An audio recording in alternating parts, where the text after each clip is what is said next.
Hello and welcome to Inside Indiana Business. I'm Gary Dick.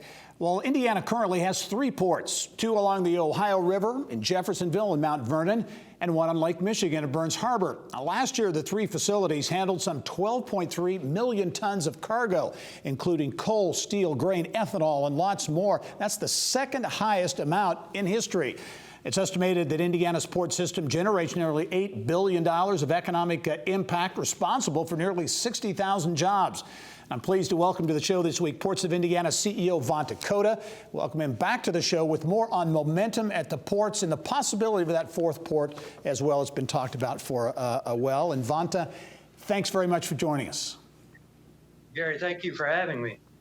Well, you know, I think most people are surprised when they hear Indiana talked about as a shipping state, but that is certainly the case. Give us, as we get into this, for those who may not know, that system, kind of a thumbnail of the ports of Indiana, those 3 locations, 1 in Northwest, 2 down south, and the ports of Indiana system. Yeah, so people are generally surprised when I rank Indiana as a maritime state. Typically in tonnage, we're on any given year between ranked number 13 or number 15. And that's a significant statement for people to understand. I usually get a raised eyebrow when I mention that. One of the things we've done here recently is we've been working with the Corps of Engineers to have a greater recognition of our tonnage.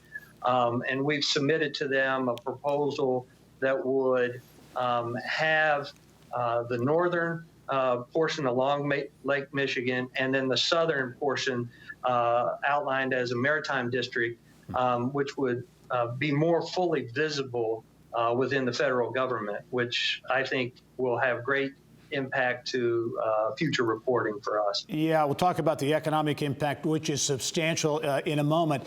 But so many products are shipped in and out of Indiana on a daily basis. Great example of the size and scope of some of this shipping.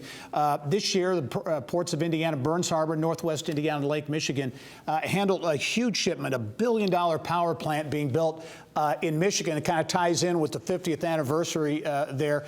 Talk about this massive shipment and what it was involved along Lake Michigan.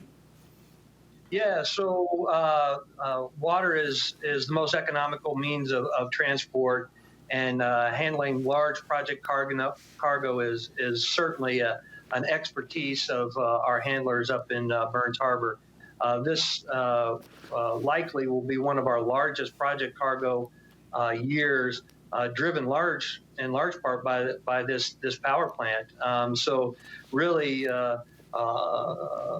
components that weigh 100,000, 300,000 pounds are quite significant and something to watch to be loaded. So several shiploads have already offloaded, and we have more in queue. In addition to that, we're also doing a very robust business this year in wind components as well.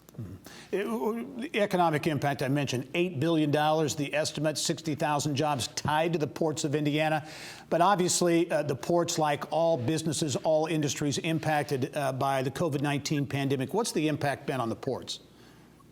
Yeah, so going into this year, we saw a little softness. We saw a freight recession coming at the end of 2019. So we had budgeted downward, but certainly not expecting what occurred here in March.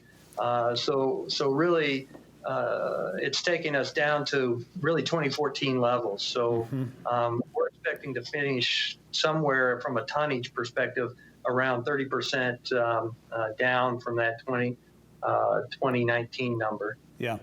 Showing some video of the Port of Indiana, Jeffersonville, massive facility there. I know there's a heavy haul road being constructed between the River Ridge Commerce Center and the port there.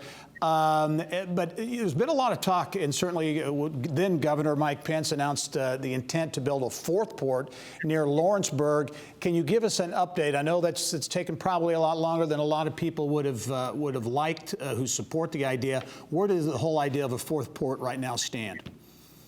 Yeah, so we're still in a standstill situation.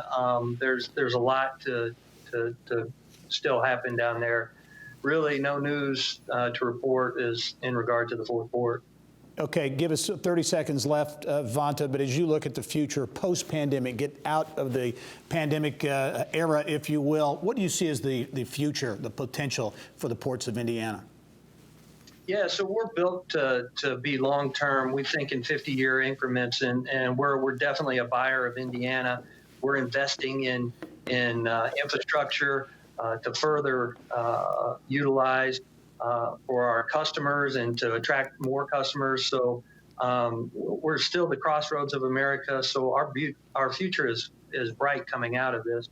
We've done an excellent job in handling the downturn as a state, and that just puts us in a better position to go forward.